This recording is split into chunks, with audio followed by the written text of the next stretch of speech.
O seu nomeamento como Cidade Europea do Viño en 2017 reafirmou o papel de Cambados no mundo do enoturismo, pero para este ano a vila xa se fixa novos retos. Desta volta teñen a vista posta no certame bianual convocado por Acevín, que busca o mellor municipio enoturístico de España. O concepto é distinto que o da Cidade Europea do Viño. Este é unha distinción, unha nominación que non implica un programa de actividades e un programa de eventos, senón que pues nos dá unha acreditación, un diploma, e despois é a Acevín a que se encarga de promocionar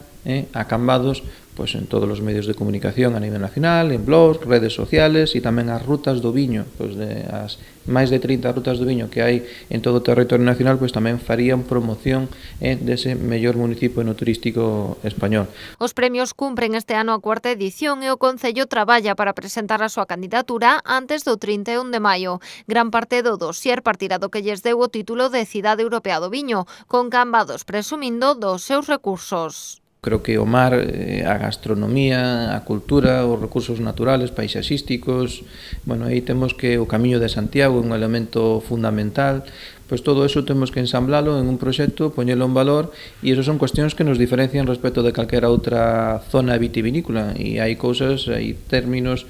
como pode ser a Ruta Padre Sarmiento, ou as rutas de senderismo que temos aquí por Cambados, que son exclusivas desta zona, e como non o mar, é dicir,